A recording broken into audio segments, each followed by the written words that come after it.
breaking news for you right this moment. Robert Jenrick has told GB News he wants to unite the right by defecting to Reform UK. And our political editor, Christopher Hope, interviewed him earlier on today, and here it is. Robert Jenrick, thank you for joining us on GB News today. Good to be here. How does it feel waking up this morning as a Reform UK MP? Well, it was a hell of a day yesterday. It was a big day, but I'm very excited. The sun is shining and I'm part of what I think is the most important movement to change our country in a very long time. People know, particularly your viewers on GB News, that Britain is broken. It needs radical change. That is not going to be from the Labour Party. It's not going to be from the Tory Party. The only way to fix our country is to rally behind Nigel and Reform. And I am absolutely delighted to be playing a part. It was striking hearing you say he can be Prime Minister, because he doesn't say much about himself. But to hear you say it was a moment for him probably as well. Well, it's a simple choice for the whole country. The next general election is going to be a very important one. And the public will be presented with Starmer, or whichever left-wing non-entity has replaced him by that stage, or Nigel. It's not going to be Kemi Badenoch. It wouldn't have been Robert Jenrick if I was leader of the Tory party. It's a simple choice. It's Nigel or bust. And that is why we've got to get behind Reform. And that recognition for you is why you decided to leave the party, not that Kemi Badenoch's doing so well in the polls and now is a stronger position than before the party conference. No. Look, it's a very difficult... Because she's very strong now, isn't she, in the polls, personally? Well, the Tory party is a 1% or 2% up from where it was 6 months ago, so I wouldn't overstate that, Chris. But the question for me was, do you continue to put personal loyalty to the Conservative... Breaking news right now. Robert Jenrick has told GB News that he wants to unite the right by joining Reform UK, and our political editor Christopher Hope spoke to him earlier today. Here is what he had to say. British politics like this one, don't forget to like the video and subscribe to the British I Believe It, or not. Over 98% of viewers watch our content without hitting the follow button. Subscribing is completely free. Robert Jenrick, thank you for joining us on GB News today. Good to be here. How does it feel waking up this morning as a Reform UK MP? Well, yesterday was a big day. It was a major step, but I'm very excited. The sun is shining, and I feel like I'm part of what could be the most important movement to change our country in a long time. People know, especially your viewers on GB News, that Britain is broken and needs real change. That change is not going to come from the Labour Party, and it's not going to come from the Conservative Party either. The only way to fix our country is for people to unite behind Nigel and Reform, and I'm very happy to play a role in that. It was striking to hear you say Nigel could become Prime Minister, because he rarely says that about himself. Well, it's a simple choice for the country. At the next general election, the public will likely be choosing between Starmer, or whoever replaces him by then, and Nigel. It's not going to be Kemi Badenoch. It wouldn't have been me either if I had become leader of the Conservative Party. The real choice will be Nigel or nothing, and that's why people on the right need to unite behind him. And that recognition is why you decided to leave the party. The party, which is very deep. I've been in this party, or was in it, since I was 16 years of age. But do you continue to put that above the national interest? And I came to the conclusion over a period of time that you've got to put the country first. And if you want to get rid of Labour, if you want to fix the country, fix the challenges that everyone's facing right now, people feel poor, don't they? Because their incomes are going nowhere, the bills are rising, the out of control immigration, the small boats are still coming, town centres look so down at the moment, crime on the streets, particularly here in London. If you want to fix these challenges, you've got to get a reforming government in after the next election. That's not going to be the Tory party. The Tory party is finished, over, kaput. We've got to have a government that's going to change this country for the better. And the only way that can be delivered is if we have Nigel and Reform. So every patriotic person in this country, all of your brilliant viewers on GB News, even if they have voted for the Tory party, as I have obviously, election after election, have got to put that to one side and say, this is the choice. We've got to get this party into government. And for people like myself, we've got to make it the best version of itself. So it doesn't just win an election like the Tories did in 2019 and then let everyone down with all these false promises and disastrous policies like the immigration surge that we saw. But it actually, when you were minister in that department, well, I turned it around and then resigned when Rishi Sunak wouldn't do what I told him to do. Yeah.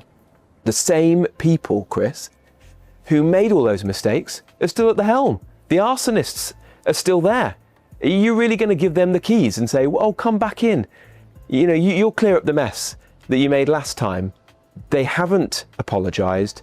They're not sorry for the mistakes that they made. Trust me. British politics like this one. Don't forget to like the video and subscribe to the British I Believe It, or not. Over 98% of viewers watch our content without hitting the follow button. Subscribing is completely free. And you couldn't make those changes you want to make inside a party which is the opposition? Well, I tried to.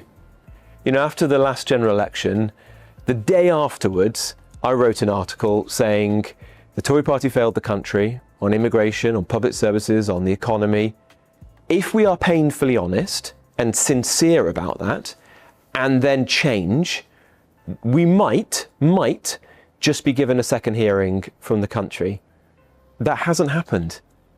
The same people are still there. It's Priti Patel as shadow foreign secretary who created the points-based system that let all the migrants in. It's Mel Stride as shadow chancellor who didn't bear down on the welfare bill when he was work and pensions secretary. You know, I can go on and on and on.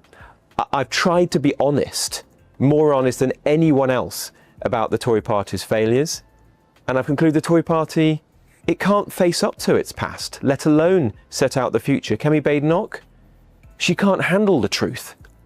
She can't handle the truth. I am being honest with the British public about what the Tory party did and the fact that it will never be able to change. Have you had some feedback from those? And you named Priti Patel, Mel Stride and others. Any feedback from MPs? Any choice messages? I've had lots of messages from... What are you doing? There are good people in the Tory party. Don't get me wrong. I have very good friends and I wish them well. I have nothing but friendship and respect for those colleagues. But they're a minority, the ones who really get it, who understand the scale. How many of them might come across and follow you here? I don't know, but a dozen maybe. Oh, I have no idea. I haven't asked, and that's ultimately a Have any said they want to come across? People from councillors and members of the Senate, and people have mooted it, but that's not. I'm not here to. You could be a Pied Piper. You could lead a whole line of Tories across. Well, what I want to do is unite the right. This is uniting the right. It's not a pact or a deal. And I know that you and I have debated that many, many times over the course of the last year. And, there were times where I thought maybe that's possible. But it isn't realistic. At the end of the day, the trust with the Tory party is gone. And so many people are so angry and frustrated and disillusioned with the Tory party, they're never going to vote. And in fact, if Reform were to say, oh, we're going to go into some kind of arrangement with the Tory party, rightly, those people would say, you're not my party anymore. So the way to get rid of Labour and to fix the country is for the right to unite around Nigel and Reform. That is ultimately why I made this decision. Everyone should be doing that now, whether it's in the local elections in May, where it would frankly be a wasted vote to vote Conservative, or ultimately at the general election. We've had some polling done from Merlin Strategy. They say 20% of adults say this defection makes them more likely to vote Reform. Tory voters, 22% say more likely to vote Reform. So there is some encouragement here in polling for what you. Well, that's very good to hear, and I think I am one of the very few Conservatives who've been consistently making the argument in recent years. I wish I'd been making it since the first day I was in Parliament, but for many years I've been saying bear down on legal migration, stop the boats, do everything we need to, end net zero zealotry, raise people's living standards by getting growth going again in the economy. And I'm pleased to be in a very like-minded party now. One of the big issues that viewers ask is why were you late yesterday? Was it all about you? I think there was some misunderstanding about when I was. Second thoughts? No, absolutely not. I may. Dramatic entrance, I don't know. Well, it added to a bit. The day did not need more drama. No, but it added a little bit more at the end. Yeah. Look, Your help. I made the. You couldn't get through the crowd. Where were you for a minute? I was in some kind of meeting room, and it took longer to get there. Apparently, Okay, I don't know. But I'd made the decision a long time ago. Yeah. And I am convinced this morning that it is the right thing to do. And you told your family about this? Your wife? Particularly over Christmas. Michael, yeah. We talked about it, and they all said to me, Robert, if there was a general election tomorrow and you were not in politics, how would you vote? I said reform. They said to me, if there was a general election tomorrow and you were asked, who do you want as Prime Minister of this country, Keir Starmer or Nigel Farage, who would you choose? Blink of an eye, Nigel Farage. Not Kemi Badenoch in that conversation. No. Well, she's not going to be the next Prime Minister. Well, And I don't mean that with any disrespect to her, but Kemi has as much chance of being our next Prime Minister as Zach Polanski. It's not going to happen. The choice is Starmer, or goodness knows who else, or Nigel. And so everyone has to get behind Nigel. What the honourable thing to do to test that with your constituents and call a by-election? The party means a lot to me. I was part of it from the age of 16. But at some point you have to ask yourself an important question. Do you keep putting loyalty to the party first, or do you put the national interest first? Over time, I came to the conclusion that the country has to come first. If you want to remove Labour from power and start fixing the problems the country is facing right now, you have to be honest about where we are. People feel poorer because their incomes are not rising while bills keep going up.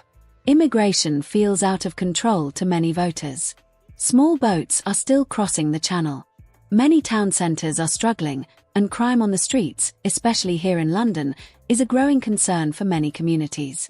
If you truly want to address these challenges, you need a government that is ready to make real changes after the next election. In my view, that will not come from the Conservative Party. The party, as it stands, is finished. What we need is a government that is willing to reform and rebuild the country. That is why I believe the only real path forward is through Nigel and reform. So for every patriotic person in this country, including the many viewers watching GB News, even if they have voted Conservative in the past, as I have election after election, it may be time to step back and look at the bigger picture. The choice now is about putting the country first and supporting the movement that can actually win and deliver change. And for people like me who have joined, the goal is to help make the party the best version of itself. Not just to win an election, like the Conservatives did in 2019, only to disappoint voters later with broken promises and policies that failed to deliver, such as the sharp rise in immigration that many people felt was never properly addressed. The same people who were responsible for those decisions are still leading the party today. In my view, it is difficult to ask voters to trust the same leadership again and expect a completely different result. If those mistakes have not been fully acknowledged, it raises serious questions about whether anything would truly change next time. Well, look, I've thought about that. My view is that I am going to do everything I can, as I've always tried to do, to represent my constituents with vim and vigour. They know what I stand for. In fact, at the last election, I stood almost as an independent. I had things on my leaflets like leaving the ECHR, which were the opposite of the Conservative Party. We saw that policy. I think you spotted that and put that on your Twitter. And a lot of my constituents voted for me because I had been independent-minded, because I had resigned from the last Conservative government. All my neighbours in Nottinghamshire and Derbyshire lost. I was the only Conservative to be elected. So I think people did have some faith in me and the fact that I was going to stand up for them. They knew what my values were. Obviously, they haven't changed. This gives me, if anything, the opportunity to tell the truth more than I've been able to do. The problem you've got, though, is you may have broken some trust with them. I mean, to restore trust, have a by-election. Say, back me now under my new colours. Well, look, I think that people knew what they were voting for at the general election. It was you personally, not the party. Well, there's always a bit of party, isn't there? I don't want to overstate it, but I think people knew that I was an independent-minded person who was going to put their interests first, and that is what I'll always do. On policy, do you expect the Tories to walk back from their more right-wing stance they've taken for example, European Convention on Human Rights withdrawal on your leaflet at the last election, committed to by Kevin Baylock at the party conference last year, based on the Lord Wolfson judgment, a legal document he produced. Will they move back into the middle ground? Because you were seen, weren't you, as this person, holding that party to account on the right? I tried very hard to push the party to do what I felt was the right thing for the country, and sometimes there was some friction there, because I was trying to push people a bit further than they were willing to go. I don't think, and it pains me to say this, but I don't think that it's genuine. I don't see how, when I was standing to be leader of the party and dozens of MPs came into my office and said, Rob, I cannot vote for you because you want to leave the European Convention on Human Rights. Rob, I like you, but I couldn't serve in your shadow cabinet because you're committed to leaving. How many came to you to say that when you were fighting that? Dozens. Dozens. Including a number of people who now sit round the shadow cabinet. How many in shadow cabinet don't want to leave ECHR? Half? Half the cabinet don't want to leave ECHR, but they've approved that. I guess. There are definitely people who currently sit around the shadow cabinet table who said to me, and these were people I had personal friendships with, so it was not antagonistic, but they said, Rob, if you were fortunate enough to win, I could not serve in your shadow cabinet because you are committed. Now, maybe they've changed their mind. Well, since then the Wolfson report came out, so that may have changed their minds. The Wolfson report was a smart, David Wolfson's a very intelligent man, although he himself didn't want to leave the European Convention and said so in the House of Lords not so long ago. But it was a statement of the bleeding obvious, frankly, that we needed to do it to secure our borders, to get foreign criminals out of the country. I don't think the Tory party has changed. I don't think that it's learnt its lessons, and I don't know why people would trust this party to try and fix the country. There's been no fight with the left. When there's this alternative, which is unencumbered by the past, and most importantly, is led by a man who has been consistent on these issues for a very long time. And I have served under prime ministers, and I've been disappointed in different ways by all of them, frankly. But one of the qualities, probably the foremost quality that I've come to see that you need in a leader and a prime minister, is consistency. You want to vote for a man knowing what he stands for and that he will do it if he's actually in office. We don't know. I challenge. Well, Chris, I challenge you. We don't know. Will Nigel Farage stop the boats, or will he do everything in his power to try to do so? Yes. Yes, he will. And I could give you other examples as well. He was one of the first people to talk about the madness of net zero, the first to be out in the Channel saying that we need to stop the boats. I mean, frankly, I was a teenager when he first started to talk about mass migration under Tony Blair's at school, when he first was out there campaigning for this stuff. So he's been consistent for a long time, and that means a lot. And we've had prime ministers under both Labour and Conservative who've just let us all down. Well, he's never been broken every promise. These promises never had to fulfil yet, so we'll wait and see on his record in office. Wait and see on that. What job do you want? I haven't asked for anything. It's ultimately Nigel's judgment. But what I can Shadow Home Secretary, we're told on the social media. I don't know. You'd have to ask Nigel. I mean, Nigel Farage's favourite pub is a 2 chairman. He's now got 3 chancellors in his party. Look, I don't know. You have to ask Nigel. What I do know, and this is a conversation that I've had with Nigel, is that this party cannot let the public down in the way that the Conservative Party and the Labour Party have done. So it's got to develop the most serious and comprehensive plan for government of any party. That means having a very strong team, bringing in expertise, frankly, people who've had nothing to do with the 2-party system. That could be a good thing. I think that's a very good thing. Teachers, doctors, business people, that would be very important. And developing that plan, I'm confident that we can do that. And that's what I'm excited to be a part of. I'll just test you on a few quick reform policies. Would you vote to lift the 2-child benefit cap for Brits? Well, Reform is going to vote against it.